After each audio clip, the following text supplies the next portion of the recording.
Good morning.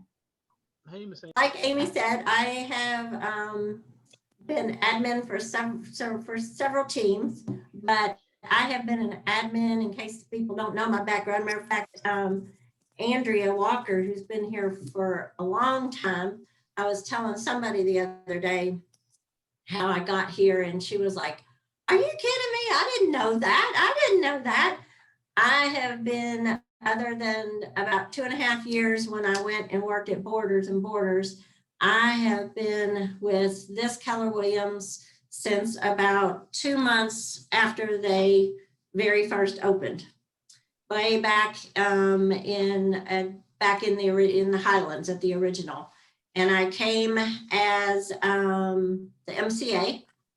I've been an admin of some sort out in the corporate world for over 30 years, doing some sort of admin.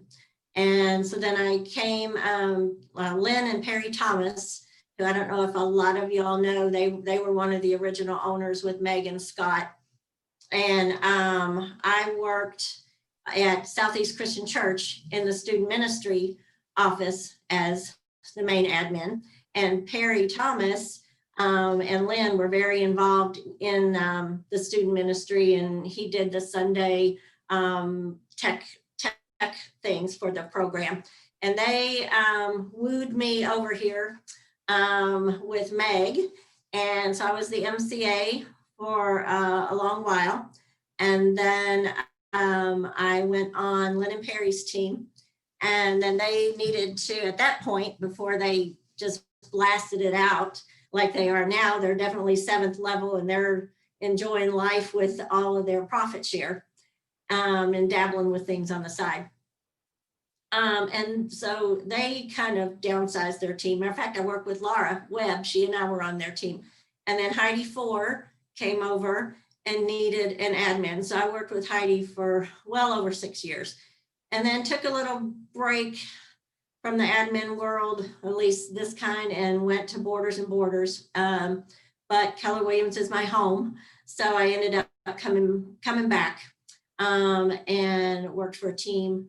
But working at Borders was wonderful because I got to really see the other side of it, because I worked in the back in the processing of getting all the payoffs and sending out those information sheets for closings and all that kind of good stuff. And then after working for a couple more teams, I was like, I need a change from my 30 plus years of adminning.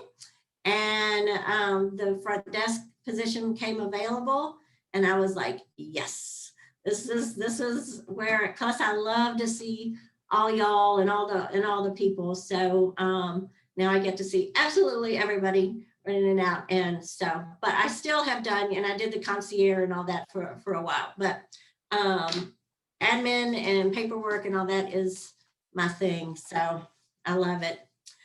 So I know I've got some people on here that are newer agents, some maybe that some admins like Kim and all that been doing admin and have their own systems in place and everything. But the good thing, we also have an admin mastermind group that meets, and it's not just for admins. If you ever wanted to jump on, Brittany later hosts that and kind of gets that coordinated. So I'm not sure how often they still meet. Of course, now it would be by Zoom, but anybody's welcome to jump on there, and they talk about things because you can always learn something. But this section is going to be, and I know this may not be some of y'all's favorite things to do, but it will help your sanity and help you not pull your hair out. But at this point, from everything that you've gone through, you've shown houses, you lead gen, you've got yourself a buyer, or you've got yourself a seller, and now you've got them under contract. Oh my gosh, now what do I do? And how do I keep myself straight and not miss any and drop any balls and not have the other agent hounding me for this and that?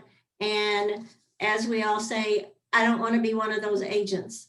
that is like, oh my gosh, I can't ever get a hold of them. They don't send me what they want. They don't communicate with me. So this is what we're gonna focus on today is you've got your contract, accepted contract. Now what do I do? And some of you, I'm still the hard copy, touchy feely paper person, but I have got some checklists. And the main thing is just to, if you can get yourself a system in place with your checklists, schedules, forms, and whether it be hard copy, electronic, using your calendar to remind you ahead of time when things might be due, that's going to be the key of it. And as far as for your clients, just come, you need to also come from a contribution mindset to them. And one of the key things is to, when you run across any kind of hiccups or small hiccups, or if, you know, the cooperating agent is just kind of like making you go, ooh, don't forward that on to your clients. Just kind of, it's going to be a smooth transaction all the way through. You might be pulling your hair out, you might be stomping your feet, but to them, everything is great, moving forward, no hitches. You know, unless there's something that comes along, like if the appraisal it comes in low, or you know, the repairer's request, and you have to go back and forth with that. But you know, particularly one thing that would come to mind is if you have the seller and there's if you do find out from the buyer's lender or the buyer's agent that, you know, there's still things that they need from the buyer, because there's always going to be something practically until the very end. Don't just, you know, I would just kind of tell your seller that, you know, no, they're still waiting on some things. This is common, this is normal, because there's some sellers that might freak out and go, well, why are they asking for something? Does this mean that their loan's not going to go through? Just play it kind of calm and quiet with them. Apologize about my voice. I'm getting over bronchitis and I'm on a new antibiotic, and it makes me mouth dry and thirsty. So I apologize.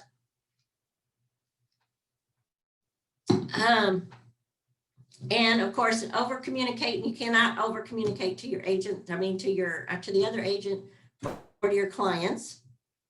Even if you don't know anything, what I would do on a Friday with my buyers and my sellers is that even if I didn't know anything, have any update about anything, whether it be, you know, if the inspection report, you know, or the, if I had the seller that we hadn't gotten the repair request yet, even, you know, or the appraisal hasn't come back yet, anything, even if I have no information, I would still email them on a Friday, you know, happy Friday, just checking in, letting you know, there's no new updates, but, you know, no news is good news. So we're just moving on, and just wanted to let you know that I'm still, you know, here working on everything. And as soon as I hear any news about anything, I'll let you know. You know, hope you have a great weekend. And people appreciate that more than just crickets, and or you know, not hearing from you unless there is something that you know. So you cannot ever over communicate. I want to kind of do this as you know, question and answer. If anybody has any kind of questions, I do have the checklist portion of what it is. If nobody has, how many people have written their first contract or written their first offer and gotten acceptance? I have. Okay. So we know that, you know, you go through, you show them houses, Sounds like there's not as many houses being shown as there was way back when I was with Heidi. When I was with Heidi, back then it was a seller's market. And that was back in 08, 07, 08, 09, especially when we had that whole financial thing in 08. But we would show people over 50 houses and before they would choose one. So y'all are lucky. Well, in one sense, you're lucky that there's not that many that you need to show them, but then you're not lucky because there aren't that many available houses out there because of the inventory. But and I can share this one process, contract to close process kind of a graph, but I think it's probably available with what Amy has shared with it that you can go to. It's a little graph. It's kind of hard to see. It's like the contract to close process where you get the offer and then you counter back and forth, or if you're fortunate enough that, it's accepted on your first offer. And then as far as what timeline of what things happen next is that after you get the accepted offer, then the inspection is next. Actually, the very first thing, even before the inspection, is that once you get an accepted offer and you've got that acceptance, you need to send that, if you are the buyer's agent, you need to send that over to your buyer's lender as soon as possible so that they can get started on that on the part of their file. Some people wait until they are asked for it, and the sooner you get it, the sooner they can start. I mean, they're working on the buyer's file, but as soon as you get that, then they can get their ball rolling even more. And don't forget to send them the seller's disclosure. And if there is a lead-based paint, because inevitably they will come back and ask for it, or the underwriters will come back and ask for it. So you might as well send it to them. And then I also send them, you may not have it right at that same time, but I also send them a copy of the good faith check before you submit it, because sometimes they ask for it, sometimes they don't.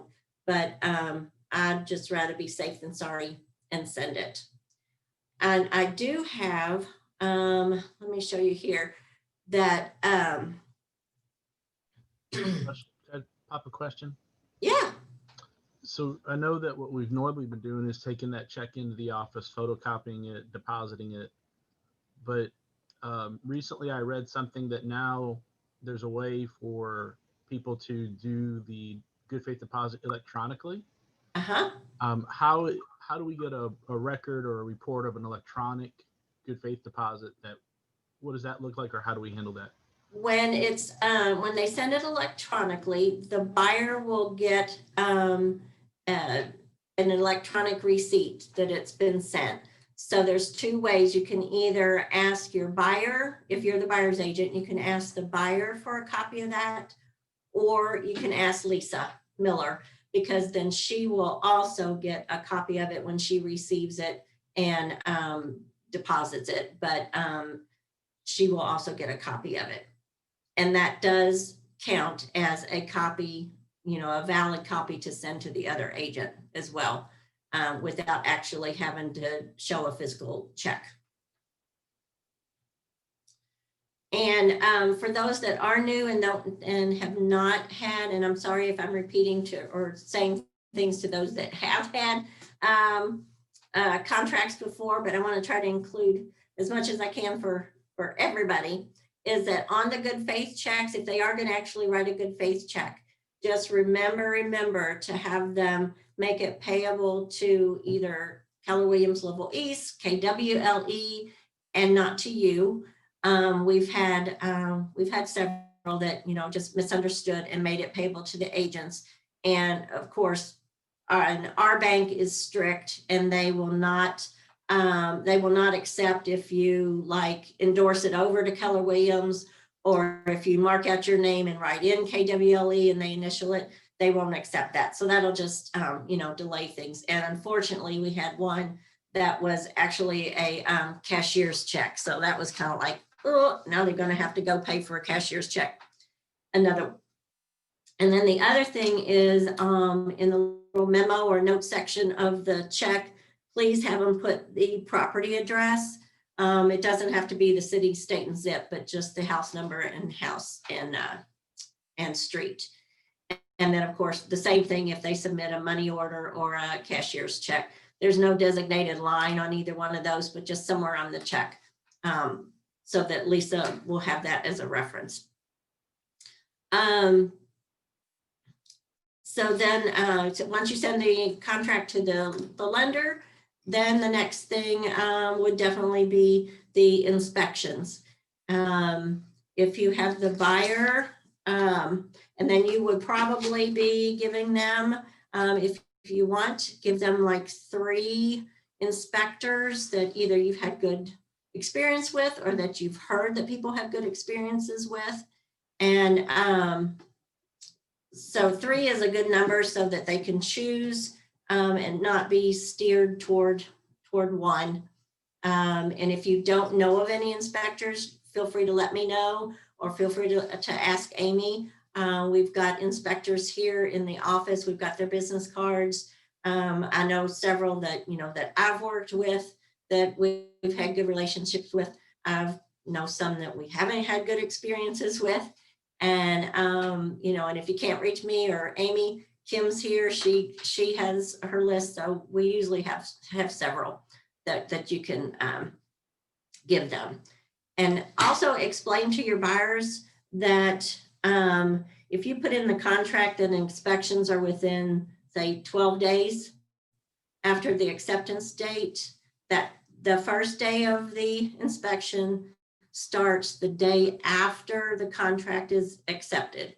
So if it's accepted yesterday on the 17th, day 1 of the inspection period starts today. But that does not, that doesn't mean wait until the 12th day to get the inspection done, because within that 12-day period, they need to have the inspection, get the inspection report back. You'll get a copy of it as well. You all put your heads together if you want to request any repairs or not. But if you want to request any repairs, and get that repair request submitted to the other agent within that 12-day period. So if you push it till the 12th day, with as busy as inspectors are right now, some of them aren't able to get you the report back until the next day because they have to write it up and everything. So then you're out of your period, inspection period, and that's a whole nother ball of wax where the other agent said, I'm sorry, you're out of your inspection period. We're not gonna entertain a repair request. We're just not gonna do anything. So try to get your buyer to contact a home inspector as soon as possible, as soon as you get the accepted contract, and get the inspection scheduled as soon as they can. And that includes like the termite, and if you're gonna do radon as well. But when they talk to the home inspector, they'll help them schedule the termite and the radon if they want the radon. I just chime in with you, Vicki. And Yeah. I learned this on my last home inspection. The home inspector may recommend to have a roof inspection. They may recommend having the HVAC inspected. If they make those recommendations and the buyer wants to go ahead and hire for those additional, all the inspections and the reports have to happen in that window. And I found that out. So we had to write an inspection request extension, and we were granted it, but they didn't have to grant that. But all inspections have to happen. So that home inspection sort of sets if we need additional. So it is a tight window, and it's important that our buyers jump on that window. Right. That's good. Yeah, that's real good, Mike. And also keep in mind that that inspection window includes weekends, so and holidays. So say you got an accepted contract the tail end of this week, Thanksgiving's thrown in there next week and probably the day after Thanksgiving. So there's 1, if not 2 days that you may not be able to get a home inspector. So kind of just look at your calendar. So maybe if you got an accepted, if you wrote an offer, say tomorrow, and you look at your calendar and see if there's any holidays, you may want to extend out and put like a 14-day inspection period and due to the holiday. And you may even want to, as a courtesy, when you submit your offer, because majority of home inspection periods are 10 or 12, but you may, as a courtesy, when you submit the offer so that the other agent doesn't go, oh, well, we've got one offer that says, 10 days inspection and this person's wanting 14.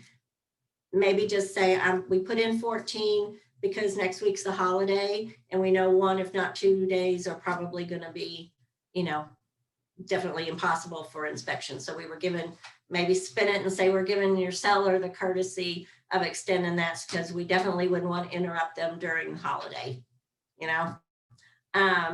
just trying to make it a win-win for both sides.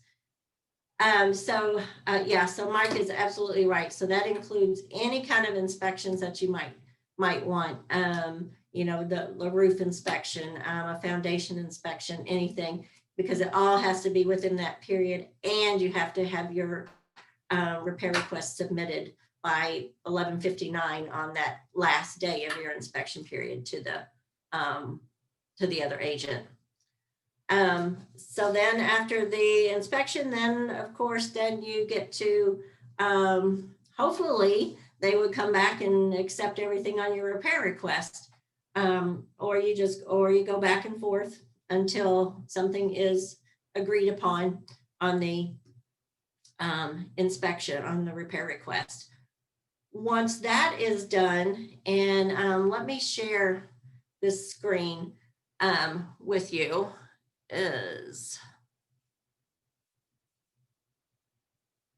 Okay, can everybody see that? Okay, great. This is a, and I will be glad to send you all these if you want them. I've got a buyer contract to close checklist, a seller contract to close checklist, a contact information form for both buyers and sellers. And this. Yes, please. If you're taking them out, I'll take them. Do I? Yeah. Everybody, has their own little versions, or not everybody, but if you might have your own little version. And that's the one thing about us when we were about the admins. It's like you like anything, you just need to find something that is understandable to you and in the format that you like.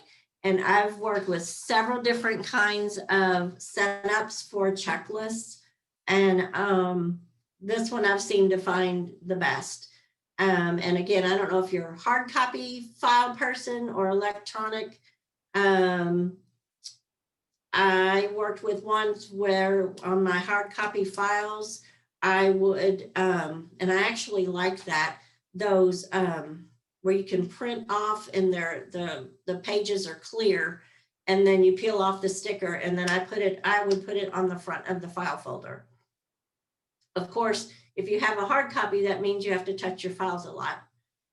So if you don't want to, with y'all, with agents, y'all being out and about a lot, you're not behind a desk like I was all day long, where I had all the files next to me.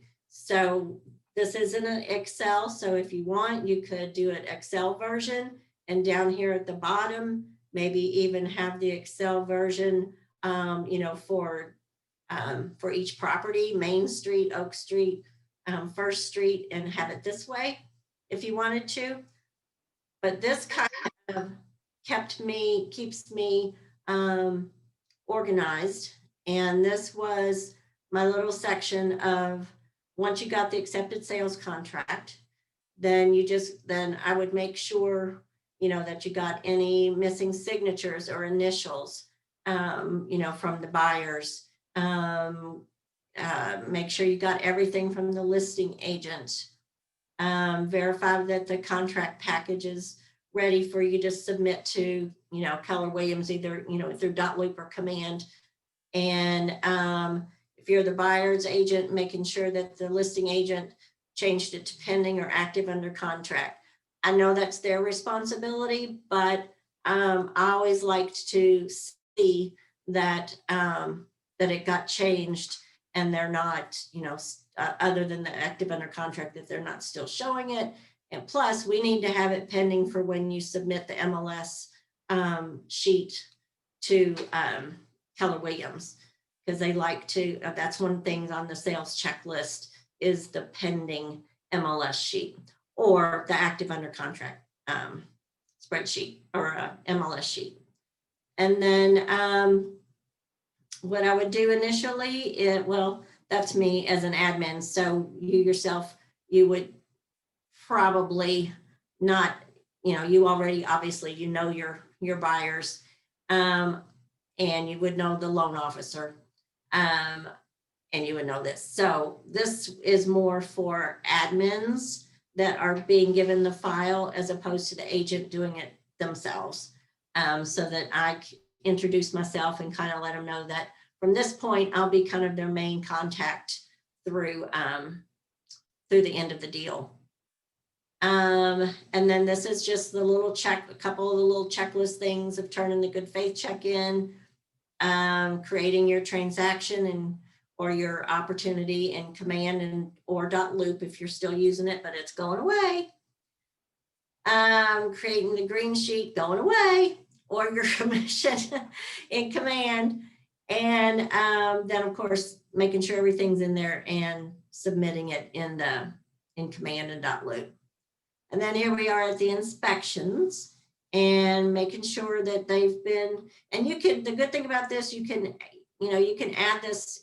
add things and delete things. If you want, you can add that you've sent them it depends on how much you need or want to be reminded to do things.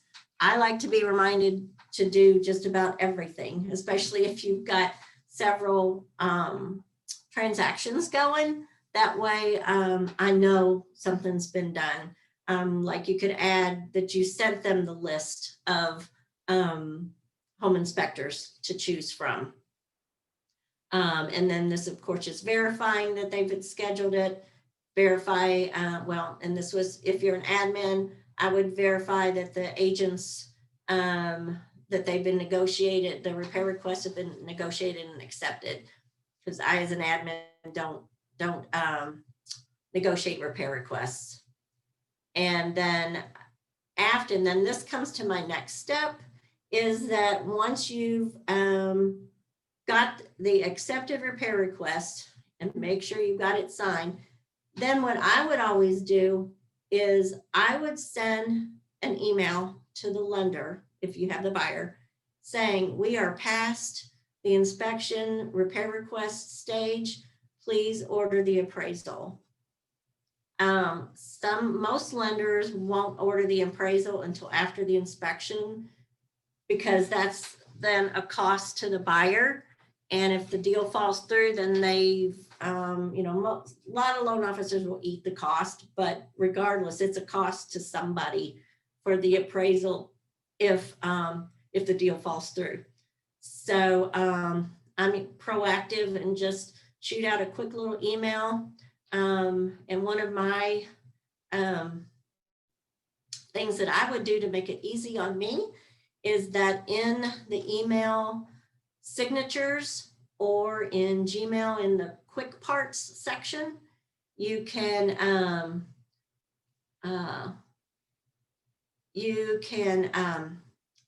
I created like a signature or a quick part and it would say everything that I would, it would save me from having to type the same thing every time.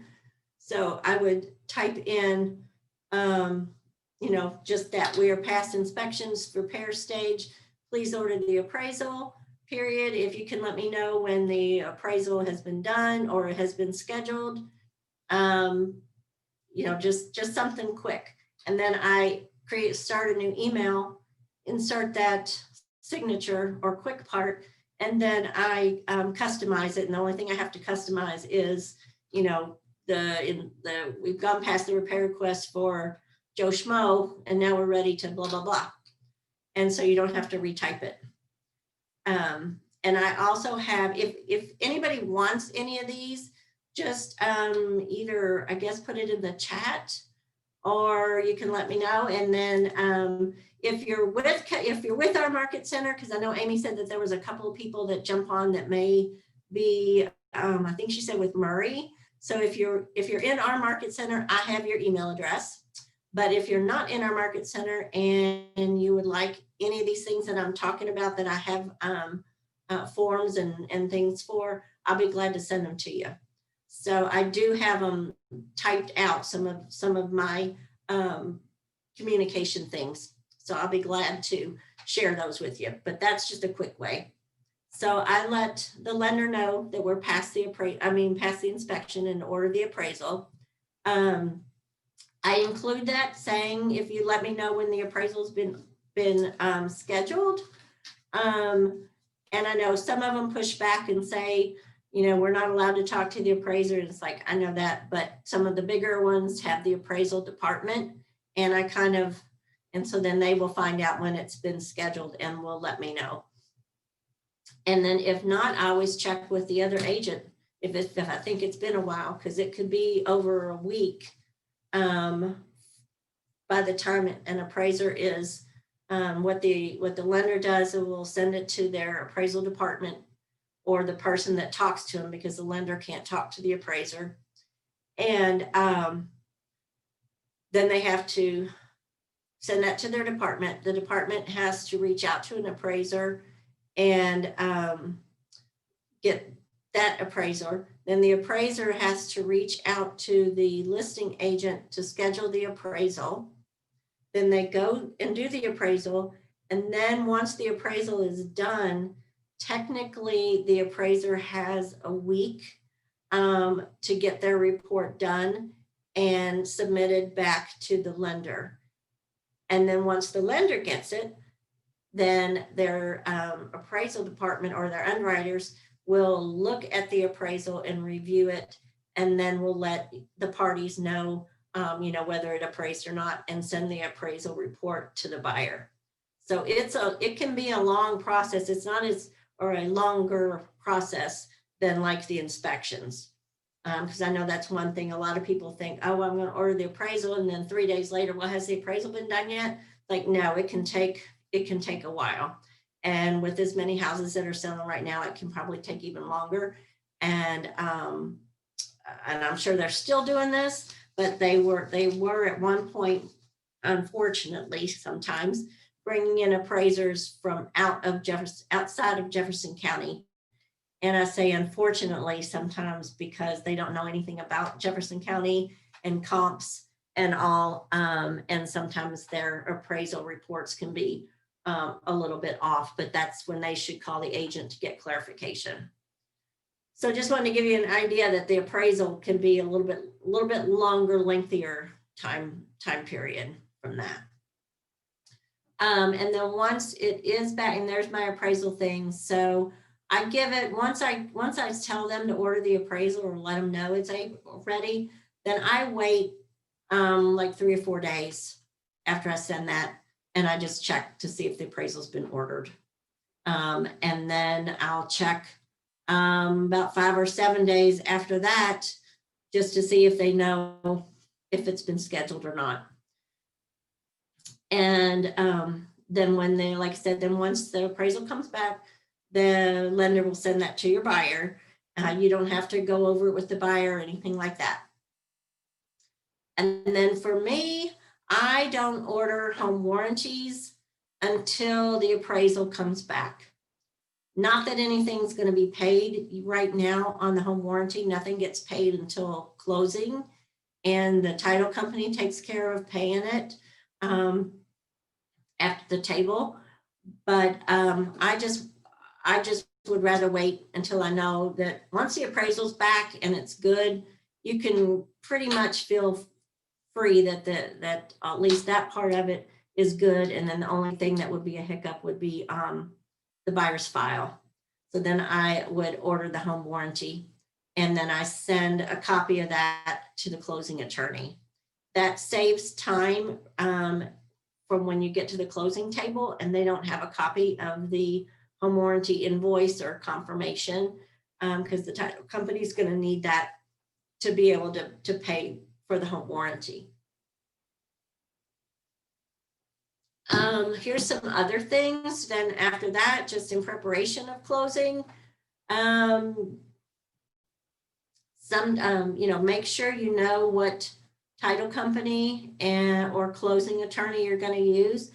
If you do, and I'm sure Brad goes over this in his classes, but for me, if there is a particular, if you have the buyer and you're writing the offer, if you do have a particular closing attorney or title company you want to use, write it in the other provisions that's where the closing will take place, as long as the lender is good with closing there. If you have some unknown, not very well known lender or an out of town, lender, check with them and make sure that they don't have a problem, or that that the closing attorney or title company is not on their quote unquote approved list. Because I've run across that on both sides of the transaction, and with being at Borders, that then you have to just get on their approved list if they will allow it. So make sure that if the lender's okay with that. Some of them, there's a couple of lenders out there that will only close at their own associated title company or closing attorney. So make sure when you talk to the lender, if you're going to tag a particular closing attorney or title company, when you write the offer, when you talk to them and tell them you're going to write an offer and you need to get the pre-approval letter for your buyer, ask them, say, is it okay? I'd really like to close at Borders and Borders, Mattingly and Ford. Are y'all good? Are you good with that? So that's just a little hint. You don't have to do it, but if you have a preference, you can always lead in that way. And most of the time, the sellers, they don't care where it's going to be. You will be sent when the title company and closing attorney gets further down the line. They will send you an information sheet or an email with a link. Please, now I'm talking border side experience now. Please get those filled out and sent back to the closing attorney as soon as you can. They need that information on the pre-closing side to do their thing, especially if you have the seller for sure, because they need to, if the seller has a current mortgage, then they need to get payoffs. And sometimes some of the mortgage companies take a long time to get payoffs. And the closer you wait to closing to get this information, the title company is not going to have their file complete and ready. And they need all that information, obviously, to prepare the ALTA, the settlement statement, and the closing disclosure. So earnest money, you can either have it taken out of commission or you can bring it to closing if we're holding it. 9 times out of 10 anymore, everybody is just getting it taken out of their commission at closing. It's just a lot easier that way. It's easier on Lisa. It's easier on you all from not having to send a request to her, because she really, if you need the check, the request should be into Lisa at least like 3 days before closing. And sometimes that's hard to do with everything that y'all got going on with your own deals, then scheduling the walkthrough and all this. And then you're there either the night before closing, or if you have a 3 o'clock closing that morning going, oh my gosh, I forgot to request a good faith check. And Lisa is an angel and has gotten them cut, that day for them. But with my luck, if I did that, it would be during transmittal, and she can't cut checks while she's doing transmittal. So it wouldn't hold you up. All you would need, if you got to the closing table, you would just have the closing attorney take it out of your commission. But then sometimes that means they have to change the ALTA just a little bit. So it's a whole lot easier if when you send back that information sheet, just tell them in an email or write it on the sheet, please take my commission, please take the good faith check amount out of my commission. And then when you submit all that with the closing, then there's a place on the commission slip where it says, was the good faith taken out of your commission? And you would say yes. And then when Lisa gets it, your check is going to be, say your good faith was $1,000, your commission check will be $1,000 less because Lisa's holding that $1,000. And then when she pays you, she'll take that $1,000 that she's holding and put it in with the amount of your commission so that you get that full commission amount back. Is that how it's normally done? That's as far as us as a market center or as a whole? Just in general. I hadn't heard the thing of having the good faith money taken out of the commission or having to write something in there like that. I just had never heard it before. Yeah, we've been doing it for years. And then we got away from it because the Harry Borders had suggested that we go back to bringing the check to closing. And then we reverted back to it of getting it taken out of your commission. And it's just a whole lot easier that way because the money is being held in our escrow account. And it would, have to come back one way or the other, either back to the closing table or tacked onto your commission. There are a couple of lenders out there, and I can't remember which ones because there's not very many, that do not accept that, they will only accept that the good faith check or the earnest money comes back to the table. And most of the times that's due to some type of specifics on the loan program that the buyer is on. So if the buyer, conventional, it usually doesn't matter. FHA, it usually doesn't matter. VA is good. But if your buyer is getting some kind of a special kind of program that some of the lenders have, check with the lender and see just ask them and say, if it is this program, with this program that you're using, is it okay that the good faith gets taken out of my commission and not brought to closing? Hey, Vicki, could I ask a question? It's Jonesy. Yeah. If it is, sorry, I can't see myself right now. So if it's really close, I apologize. Question on what you just said. If it is one of those special circumstances, since we use Michelle for contract to close, would she be the one that kind of is aware and handles that? Yes. And would she just let me know? Yeah. Okay. Yeah. She'd let you know. There really aren't that many out there. And so there's always a workaround if it is. So yeah. But to finish answer, yeah, we've done this for years as far as taking it out of commission. So it's not a problem at all. And it usually ends up being easier all the way around for everybody. All the title companies and closing attorneys that I know of are fine with it. Unless, I get on an out of town one that's not used to that scenario, but very rarely would you go, most of the closing aren't out of town. Let's see, again, just another reminder, send the home warranty to the closing attorney. If you are requesting an escrow check, it's just a reminder. And then here's a biggie that a lot of people don't have is the requesting the repair receipts from the listing agent. And make the main thing, well, two, one, to have them in your file, two, make sure the buyer has a copy of them all. And then it'll help for your walkthrough too, to make sure you have all the receipts and to make sure that the seller is on top of getting all that, because all of the repairs obviously should be done before closing and not scrambling the day of closing. And it actually should be done before your walkthrough, not for the closing. Continually check with the loan officer on your loan status. That's another one that I have like a little signature or an email, just checking in.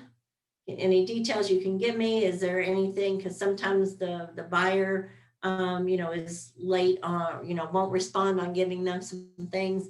So make sure the loan officer is letting you know if they need your help in prodding to get the documents in, and then just continually keep in the back of the buyer's mind, just tell them, keep checking in with your loan officer, see if there's anything that they need, because it can come down to the wire, and underwriting is underwriting, and they'll always want something else. It's like they get one thing, they ask for one thing, you get them the one thing that they needed because they had a question about it, and then that one thing spurs another question. So then they want something else, and it's kind of like a little ball that keeps rolling. But that's the underwriters for you. And then comes where you want clear to close. As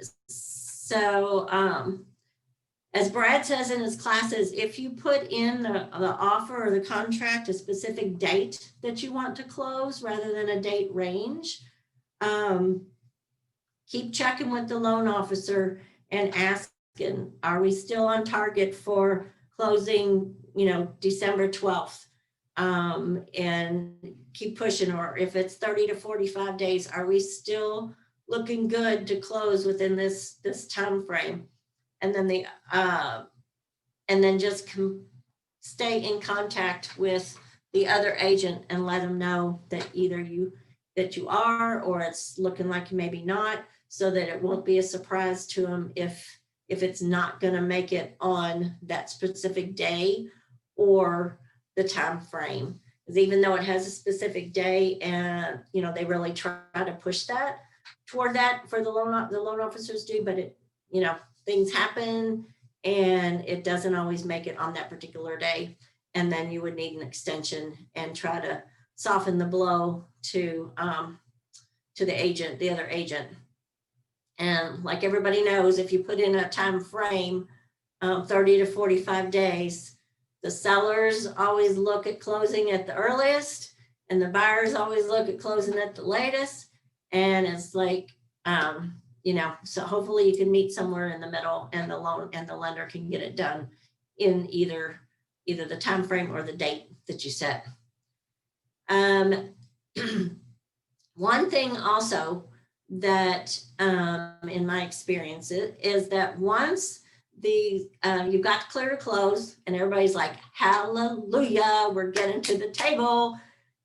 And then you get, then the closing attorney schedules the date and the time, closing at 1 o'clock on December 12th.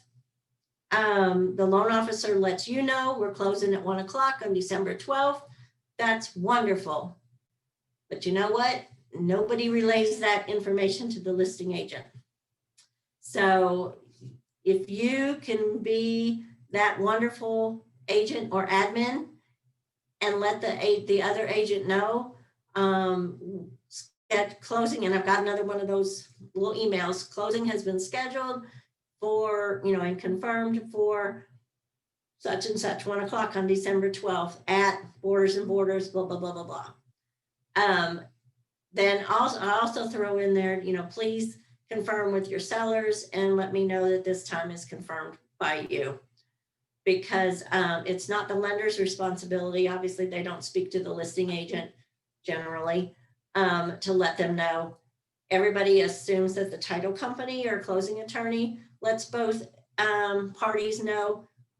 No, it would be nice. And sometimes, if there's time, we would, or if the other agent would call us and say, has this time been set and scheduled, then yes, but it's not typical, because they just move on. They just, reply and respond to the lenders and the buyer's agents as far as confirmation of closing. So if you could be great and just shoot them an email. Plus, you want to know that they did get notification of the closing and that it's okay with them and for the seller too. And then once you get that for the closing, and sometimes, and this is iffy depending on your timing of it, you can wait until you get the closing date and time if it's not running too close to, if you had some hiccups and it just kept clear to close, kept getting pushed and pushed and pushed back. But once you have the closing date and time, then I send the closing email to your buyer, your client, and include in that, and I have an email for that too, that I'll be glad to share. Because not only do you give them the great news that we're clear to close, we've got the date, we've got the time, the place. Also include there that they need to call the utility companies and schedule to have the utilities transferred into their name by that date. And then I always go one step further and put the utilities company's name and number, especially if it's not LG&E or Louisville Water Company. And if I don't know who it is, like Shelby County, depending on where you are in the county, it could be, especially the gas, it could be this, or it could be this, could be KU, it could be LG&E. So I'd start by asking the listing agent. And if they don't know, because 9 times out of 10, they don't know, then I would just call myself and find out. I would just call the utility company and just say, we have a buyer that's getting ready to move there. 123 Main Street, do you all service that? And they say yes or no. And then I include that in the email. That way the buyer isn't scrambling around going, well, is it LG&E? It's like, who do I call? And then so I do that for, gas, electric, water. If your listing agent or somebody has shared the, like the trash pickup, if it's not included in a subdivision cost, that as well.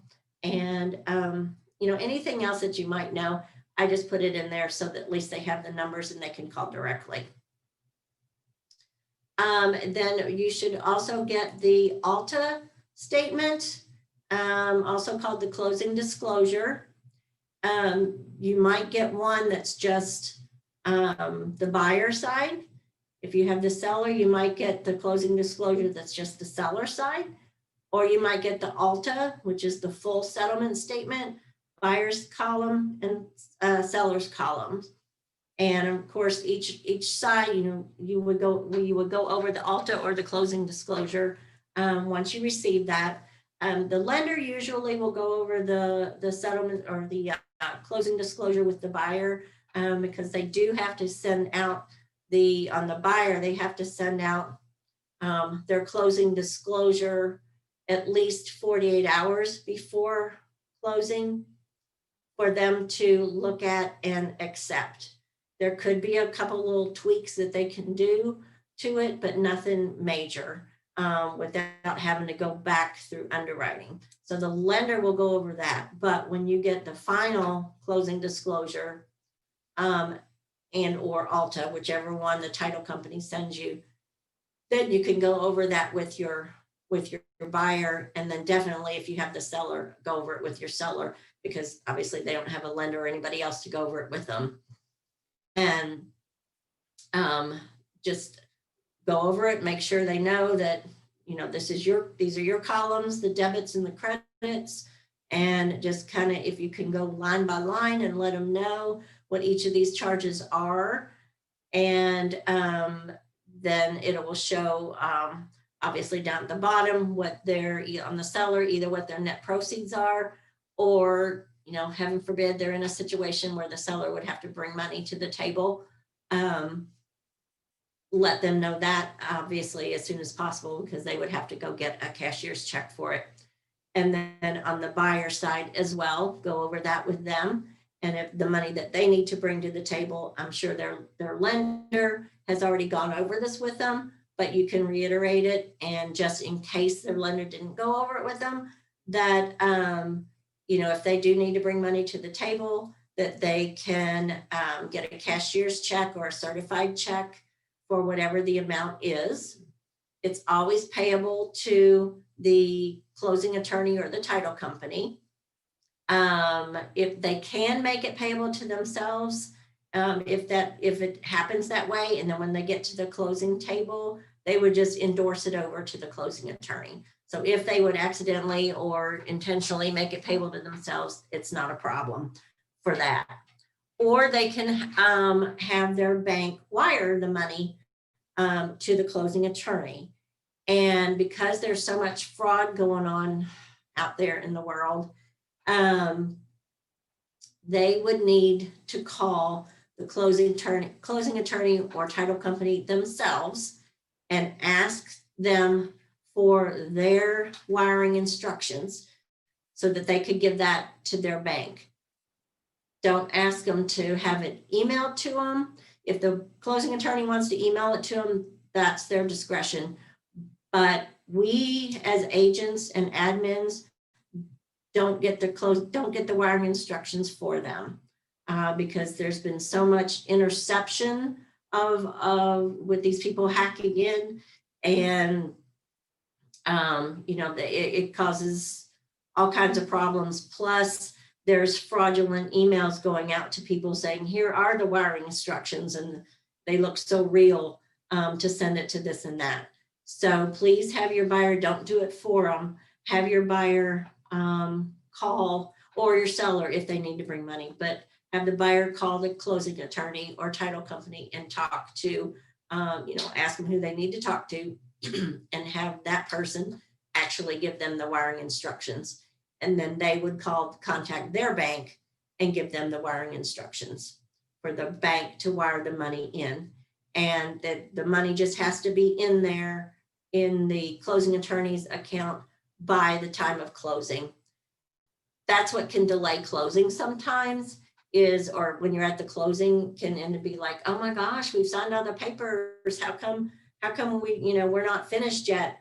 The money coming in from the buyer may not have been posted into the closing attorney's account yet. And all that stems on, you know, the buyer's bank when they send it. So make sure that they call with plenty enough time to have their bank send it, because again, that's kind of a timing thing. When their bank representative gets the wire request to the wire department, and then where it is in line for the wire department to send it to the closing attorney's bank for the bank to post it. It's not that the closing attorney's bank is delayed in posting it. It's the timing from when it leaves the customer's bank to the closing attorney. I know I'm throwing everything. Anybody got any questions so far about any of this? Comments? Anything I'm saying that you want to add to? I have one question, but it was from a long time ago. Yeah. But I'm doing my other job while I'm listening. At the beginning, you said to get the contract to the lender ASAP, and then you also named the things that you would include with it. But I write down all the stuff that you said to include with it. So if you're ready, I got my pen. All right. Yeah. Accepted contract, the signed seller's disclosure, if there is a lead-based paint with the property. And I always go on and send a copy of the good faith check. But if you don't have the good faith check at that time, don't worry about it. You can either send it later, or you can wait and see if they ask for it. Not everybody needs or requires a copy of the good faith check. I had one once, I sent that, and the lender's processor emailed me back and she was like, why did you send me a copy of the good faith check? It's like, well, you know, just better safe than sorry. I sent it. So, but seller's disclosure and lead-based paint, usually underwriters want to see that. So those I always send. You don't have to send them when you send the contract, but they'll probably be asking you for them. So it just may save you time down the road from having to find those and send them out to them. All right, thank you. Sure. And I did not throw in here in my little checklist about the walkthrough, only because as an admin, on the teams I was on, I didn't have any responsibility with the walkthrough. I didn't schedule it for the agents. I didn't contact the buyer or the other agent about it. So you can always tweak that checklist if you want to put in there about the walkthrough so that you don't forget to schedule it and make sure you have the receipts. I will suggest when you do the walkthroughs, take your repair request with you. Because you may, especially when you get, more than one deal going, you won't remember what repairs you asked for. And that way, when you have the repair request with you, or at least pull it up on your phone or tablet, then you can definitely check out everything as opposed to just walking, through and forgetting. And then, you wouldn't want to get past the closing and then your buyer walks in the house and the faucet's still leaking. And it was like, oops, that was on the repair request and we didn't check to see that it was fixed. So that's just a little suggestion that I have. Once you're at the closing table, the closing attorney will take over and be all good for you. They explain everything to your buyers and your sellers.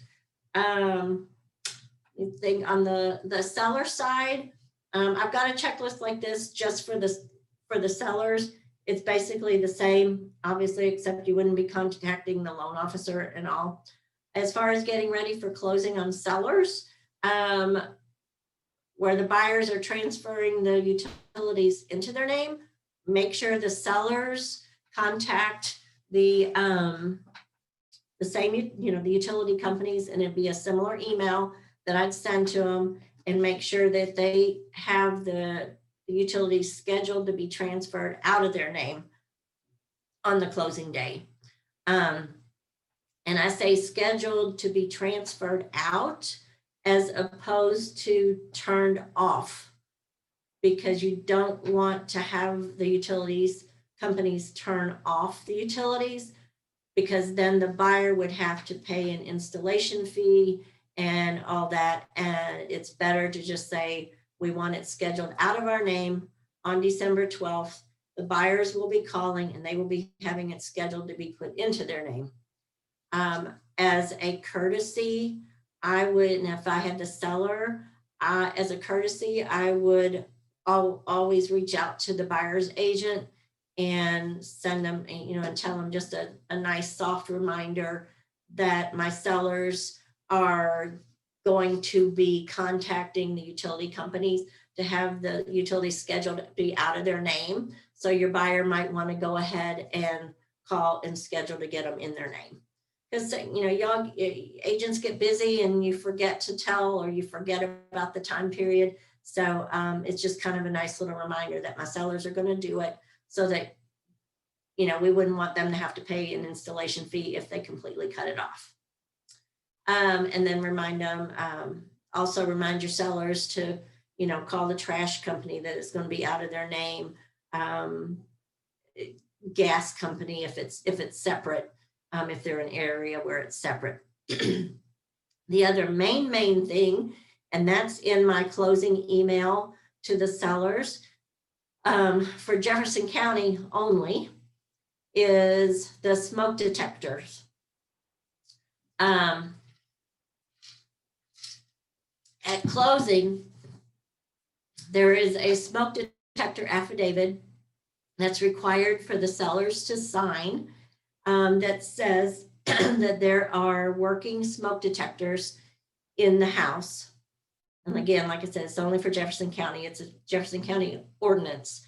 It's not a real estate thing. It's the ordinance for Jefferson County.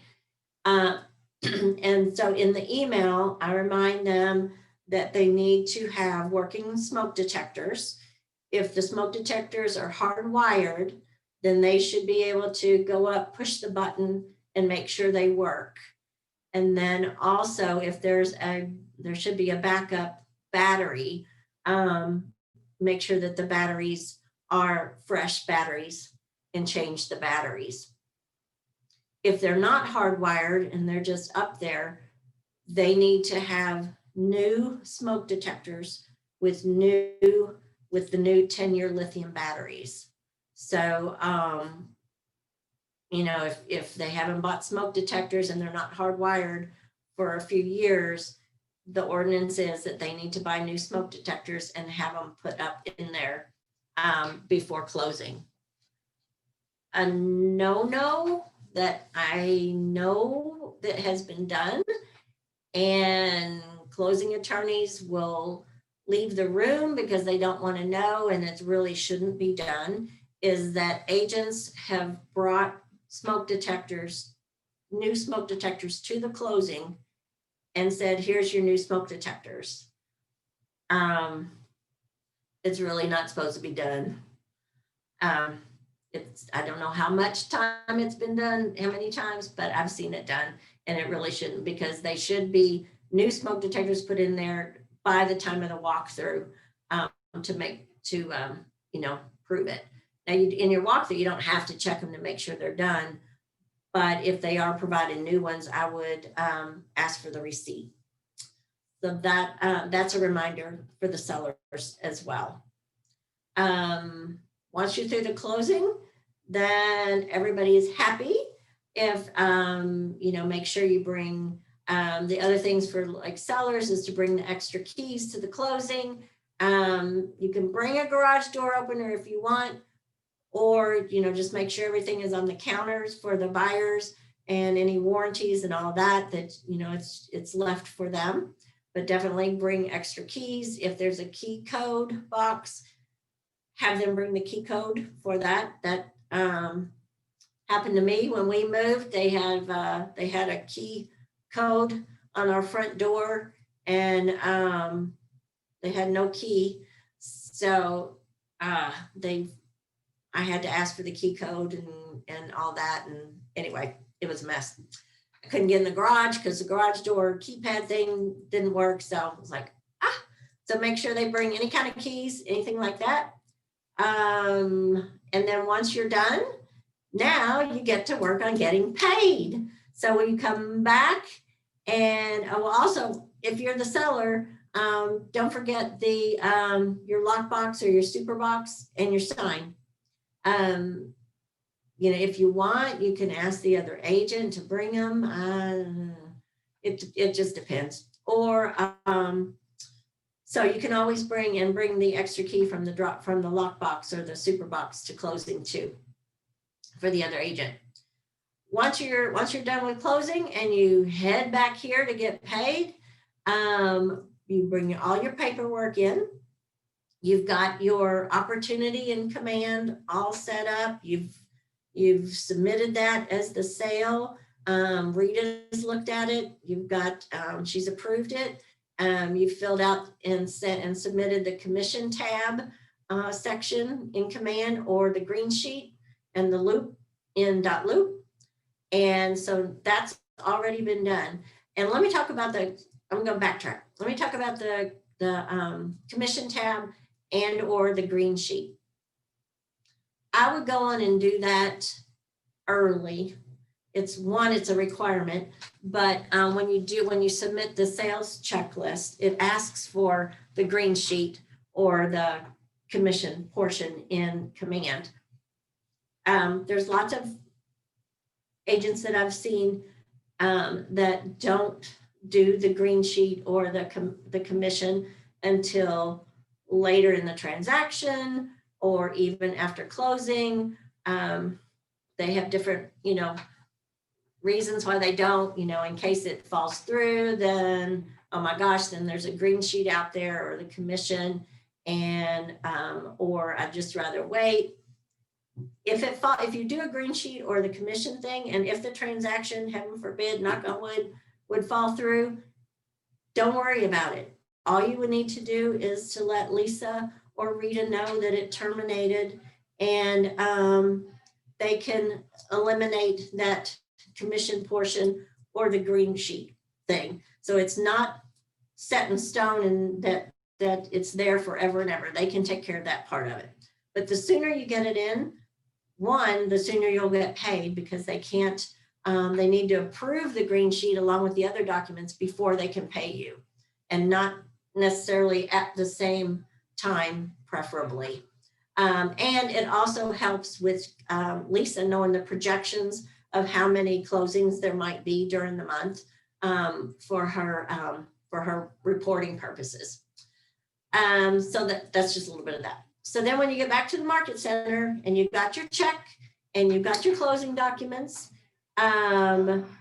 first thing to do would be to scan yourself a copy of the check, the Alta, the smoke detector affidavit, if you are in Jefferson County. If you get the copy of the deed, that's fine. You can scan that too. But scan all of that to yourself, so that because you'll need to put all of that either in the loop or in command. You don't have to submit it, but put it in there, because Lisa, before she cuts your check, she will jump on that in that loop or opportunity and make sure all those are in there. And then over on the wall by me, there are the commission slips. So you would fill out the commission slips, hold on to the whole check, including any of the little stubs that go along with the check, and fill out the commission slip. It's pretty self-explanatory, and that's the slip that has the option for the question, was the good faith held out of your commission? Fill that out. All you do is paper clip the check to the slip and then drop it in the commission box, and that's it. And then Lisa takes over from there. So then you get paid, yay, for all your hard work. And then if you want to, if you're a hard copy person, you want to hold on to your hard copy of your documents, you can, but you always have the scan versions in .loop or command. And I would also, if you're the buyer's agent, I always put a copy of the home warranty either in command or in .loop. Because a lot of times they'll call you and say, I can't find my copy of the home warranty. Who should I call? And that way you can always pull that up. And then after you're doing that, this is one thing a lot of people don't know. On Zillow, especially if you're the, well, either way, but on Zillow, because a lot of people go to Zillow and look for things,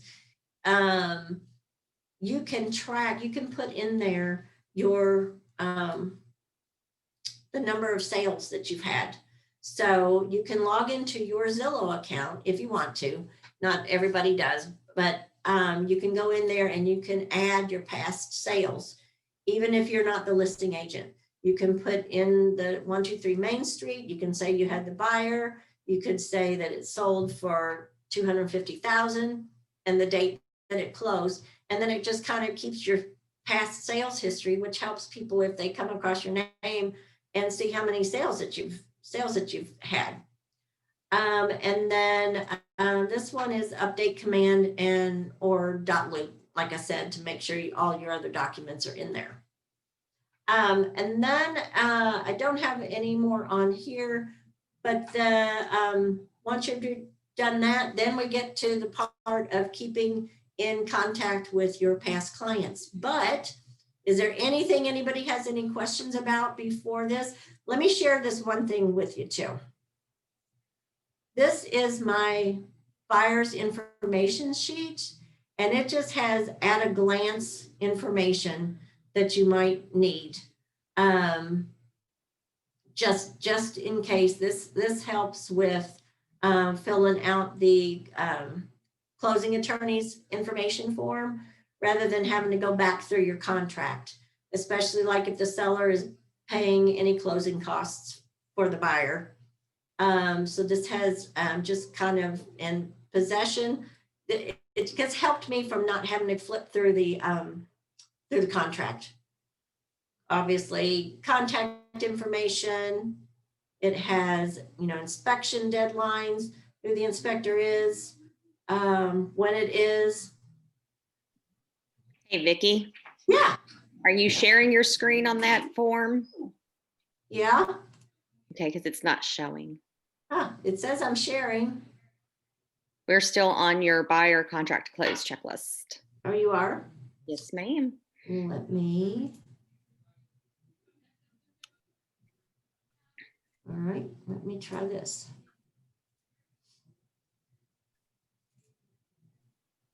There you are. Is it there now? Yes, ma'am. Can you see me now? Can you hear me now? All right, now there is the information sheet with the information that you don't have to look at the contract for things. Closing costs, possession. It just saves me from having to flip through. Obviously, contact information, inspections, lender information, especially if you get past the loan officer and they've got a processor that you're dealing with, and closing information.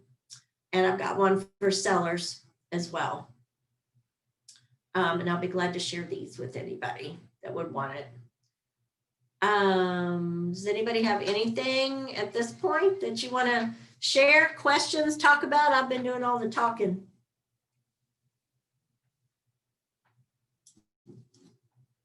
Everybody good? Wow, awesome. You're awesome, Vicki. Either I've totally confused everybody and nobody knows what to ask, or, you know, heaven forbid I made sense and things are, or I've been talking way too much and I've given out way too much information. Everybody's like, phew. No, Vicki, you're doing a great job, of course. This is Molly. And I know if you're not, I know you know, if some may not be like, you know, Molly and Jonesy, who's Michelle, and may not be involved in all of this, but maybe hopefully a portion of at least some of the keeping in contact, you know, with the clients and agents is a little bit helpful. Oh, absolutely. And that's, you know, that's one thing that Melanie's taught us is, you know, keeping just communication's important with all your relationships when it comes to trying to close a contract, you know? So, Yeah. Vic, quick question. I know Yeah. you've said a couple times, and you've mentioned about how dot loop is going to be going away. Is there a time frame on that? And I guess I need to start switching over. Yes. The word on the street is that it is by the end of, I want to say January. But so we need to start switching over. The good thing is Rita, as far as for the whole command, Amy and Lisa, you know, are great at some of the classes that are going on and training. And then there's Scott Leroy and a lot of the videos for it. Amy would know a little bit more detail about, you know, what you might want to look at to get started in going through it. As far as command and the commission part of it, Rita and Lisa are doing classes on those. One's today, this afternoon, and one is Friday. And then they have some continuing on either every week or every couple of weeks. So we can get you information about that when those are. But yeah, I would start diving into it and playing with it. You know, set yourself up as a contact. And if you're starting from scratch and don't know about it, you know, get on in there and play with it. Getting contacts in there would be the first thing. And then the next thing would be to set up an opportunity, which is what they call like the loop, and setting the opportunity up and playing with that and adding the documents to it that you would need, your regular things that you would put in .loop. And then the next portion would be, you know, setting up the commission information that you would need. And then it goes from there as far as the next step from like smart plans to keep in, they call them smart plans to keep in touch with your clients and all. But yeah, I would start getting in there with it. Amy would be your best contact for knowing where to start on it. And then once you've closed, you want to keep in contact with everybody, with your clients. That is the good part about Command. I haven't gotten in depth with that portion of it yet, but they're called smart plans. And you can set up smart plans so that you can be in contact with your past clients 14 times in over the next year. And that includes, obviously, you'd know their home anniversary date. So you put the home anniversary date in there, and it will shoot out an automatic happy anniversary, touch. You could put birthdays in there. How are things going? You can customize them to when you want them to go out. That's kind of similar. I don't know if anybody has been doing this when we used eEdge and we called them campaigns, but that's kind of similar to a campaign where it will touch them, and you just have to put in, the information that you want that to be touched by, like their home anniversary and such, and then your hands off, and smart plans are driving, and they send that out for you. That way you're not, you don't miss their anniversary and go, oh, shoot, I forgot to call them. I forgot to email them. You still might want to keep contact in case you want to send them a, something little special, little handwritten note or something like that. And then the other thing that, not for smart plans, but other ways to keep in touch with clients, once you get your clientele going and you've got some good past transactions under your belt, are client events. One thing that a lot of people do during the holidays, I'm just throwing out things that people do, and you don't even have to have a lot, is pies. They can either pick them up, you can hand deliver them. That's a great touch. What Heidi and I used to do for touches, it wasn't a client event, but for touches, is a lot of people give client gifts or closing gifts at the closing. And that's a positive too. What also Heidi would do would be a touch, is that she would wait a couple to few months after they've been in their house, and have we would give little blankets, and she would hand deliver those. It doesn't have to be blank, but hand deliver something. And that way you're not only touching them, but they've been in their house for a few months, and you can see what they've done because you know that they're excited to show off their new house. And so that's just kind of a touch. I know right now with COVID, you may not want to be in the house, but at least you're over there and you're hand delivering them something. Now, when you get a whole lot of clients, it's very hard to do, but to hand drop things off. But those are some great things that we've done. And I know Kim, Becky, and Marianne, I don't know if Scott's doing it this year, do pies for Thanksgiving, where they come and they pick up pies.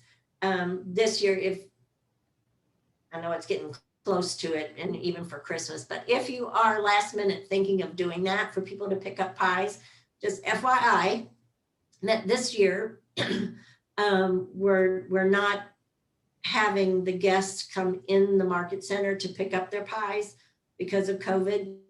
But Becky and Marianne and Bella DeMora have great ideas, and they are setting up tents out in the parking lot, and they will come by and pick up their pies that way. They're doing it the day before Thanksgiving. So, if it's too late for Thanksgiving, if you're thinking about something like that for Christmas, I know it'll be cold out there in December. What we could do is have them, come and pick up, and whether it be pies or anything else, come and pick them up in the atrium, just not in our markets, in the market center right now, until we get back to whatever new normal may be. Another question, Vicki. Are you still doing the concierge service? No, not really. Okay. Now, that's going to be something that's going to be offered down the road. I don't want to spill the beans on anything, but as far as me right now, no, I'm not, because it takes a lot of time, and I want to be able to dedicate 100% to it. And it's kind of hard when I'm up front with the disruptions, you know, that I have up there, to be able to concentrate and give 100% on the concierge. So no, I'm not.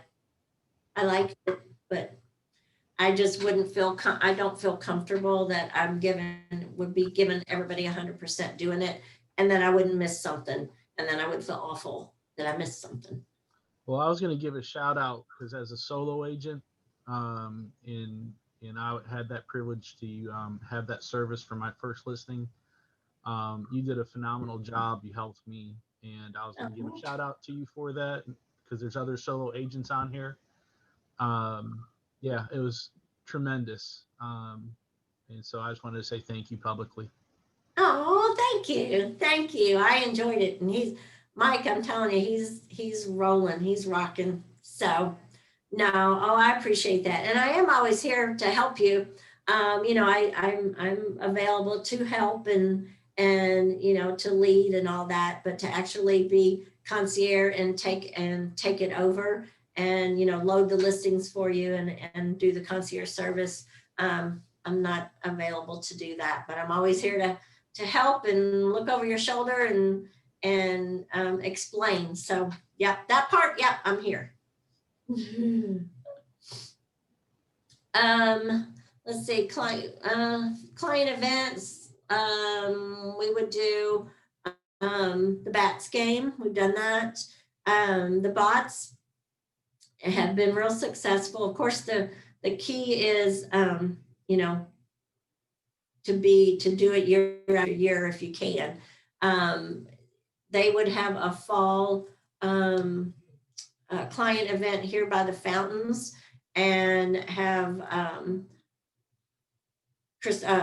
what are those? The mums, because Karen had a contact where she could get mums. So there was mums. We would have Krispy Kreme donuts and coffee, hot chocolate and cider, and then little bitty pumpkins for the kids. And then one year, I don't know if they did it this year, but last year or two, we had a photographer with the black background. They could get their pictures made. And then we would send them out to them, or another touch, deliver them to them. And so that's a fun little event, you know, that you could do for clients. And then it builds every year. And they just did it for a few hours every year out here by the fountain. So there's just all kinds of possibilities for client events or just staying in touch. I will say people are going back to liking handwritten notes or cards. You know, several years ago, they got away from that. People, you know, it was, oh, people aren't reading their mail, oh, people don't want mail or this and that. And Gary Keller has gone, you know, we've come full circle again, and he's back. You know, everything, it's not that it wasn't geared toward it, but everything now is relational, in relationships. And with more people staying in, I think people probably enjoy now getting a little piece of mail. So now is a perfect time. I know it's hard to get the time to send something, but especially now with the holidays, I think this is just kind of my little personality and my wanting to care for people, is I just think just something quick to send out to people. And of course, now people are getting ready to gear up to send their bulk Christmas cards things, but you know, just a little, I'm thinking of you, or how's it going, or especially now after the first of the year and with as crazy as this year's been, you know, something to get the good year, you know, good news, good year, cheer, something. So I think now is a perfect opportunity to get those little handwritten things out there to everybody. We've got quite a bit of time left. I was going to close early anyway, so that people wanted to have time to jump on the team meeting at 11. But what am I missing? What did anybody expect from this that I may not have shared or overlooked? Or any questions that anybody might have about anything? Hey, Vicki, I have a quick question. Yes. And it was kind of just something you were talking about earlier about when everything switches over to command. I walked to a different part of the house and so you cut out. So I don't know if you addressed this, but I was curious if you know, will when that switch actually happens, will DocuSign at that time be linked to command? I know it was in the works. I don't know. I don't, DocuSign is still separate. It's not it has the link button in command where you can click on that and it will lead you to DocuSign, but they're not going to be able to talk to each other that I know of. And you're not required to use DocuSign, even when we go to command. If you're a transaction desk person, you can still use transaction desk, and then you would just pull your documents over into it, just kind of like you would .loop, you would pull your documents over. I used DocuSign with my last job for Well, there you go. a decade, but it doesn't auto-populate like AuthentiSign does. And I don't really want to do the extra work yet. I hate to say that. So. Well, Rita has been working, I know, with sending, the documents that we need auto-populated and all that. Great. And I know they're working on it. I know it's been like they've been working on it for a long time, but there's an awful lot of documents throughout, everybody that they're working on. So I don't know what the latest is of how far they've gotten, but I'm sure Rita or Amy would know how close it is to having everything auto-filled. Well, thank you for You're answering. welcome. You're welcome. Anybody else have anything?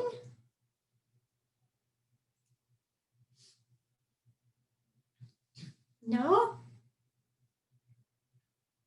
Okie dokie. I haven't seen any of the chats, obviously, but you may have any questions in there, please send checklist. Yep. Perfect. All right. Well, if anybody doesn't have anything else, if you all are wanting to have some spare time to get some stuff done before the team meeting, and then Friday is your last one, and everybody's graduated. Yay!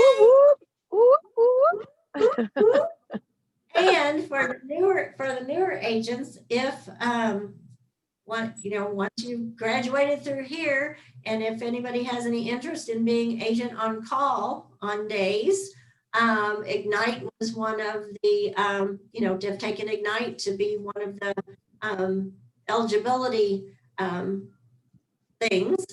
So if you are interested in being able to be agent on call, after this, just reach out to me and we'll go over, how you get in there and sign up for it, and then kind of what to expect from it and what to see when you get calls and all that great stuff. So if you are interested in it, just reach out to me and let me know. Jonesy, I know you are, so I can. Oh, I am too, Vicki. I am too. This is Molly. Miss Molly is too. So I'm always looking for, believe it or not, I always have openings on agent on call. You'd think that everything would fill up like, and those certain ones do, but I'm always looking for spots to fill. So, you are eligible you can only sign up for 2 agent on calls per month,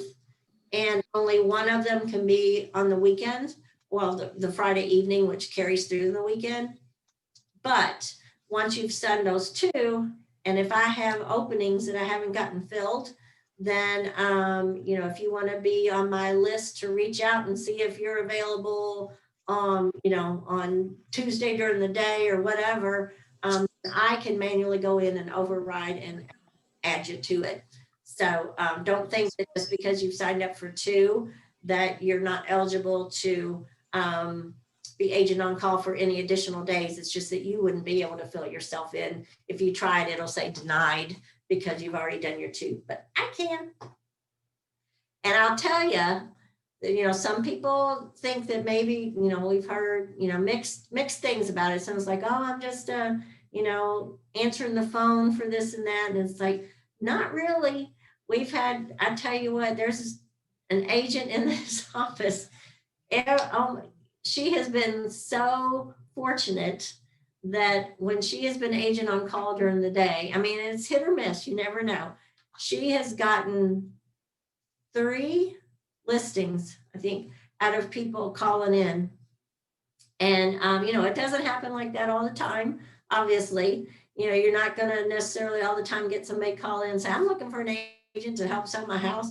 But believe it or not, I've had 2 that have literally called and said that. And she just happened to be the agent on call that day. Kevin Edwards. Well, that's what I'm talking about. I know. Kevin Edwards was agent on call one day, and I had this poor lady. She was so unhappy with the agent that she had that was listing her house in Lake Forest. And she said, I want a different agent. She goes, my listing's getting ready to expire. She goes, and I don't want him anymore. I don't know how she found us, but thankfully she did. That agent was not with us. Gave her to Kevin. Obviously he had to wait till it expired and everything. $400,000 house in Lake Forest he listed. So, like I said, it's hit or miss, but you never know. And the other good thing is if people, and I'm kind of just like throwing my little pitch out there, but if people call in, if they call in and they say that they are calling about a specific agent in our office's listing, then I will, during the day, I'll forward it to that agent. But if you get it in the evening and they're calling about a listing, you're able to help them with that. So it's not just transferring calls to other agents. So just wanted to give you that. But when you're more interested in wanting it, just holler at me. I'll give you the other little spiel and what you expect to see, like on your phone when I transfer calls or when I forward them to you.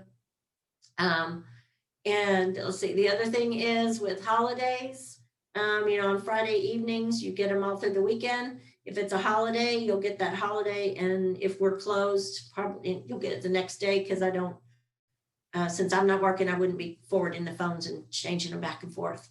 So it's a good opportunity for everybody, and it's good experience. So you never know what you're going to get. It's kind of like fishing and you get it in, but sometimes I might be just handing you the fish. So there you go. There you go. You're welcome. So anybody got anything else to finish up with before we go? This was great, Vicki. Thank you so much. You're welcome. You're welcome. I love doing this. And just because we're finished here, I'll send out checklists and all my little handouts to everybody that in the chats that say they want it. And, I'm always here. So if you have any other questions and you get off and you're like, oh, shoot, I should have asked her this or anything, I'm here. Thank you, Ms. Vicki. All right. See y'all. Thank you, Vicki. It was nice meeting you. You too. Team meetings at 11. Thank you, Vicki. Bye. Thank you. Bye. I do to my granddaughter. Mwah. Bye, y'all. Bye.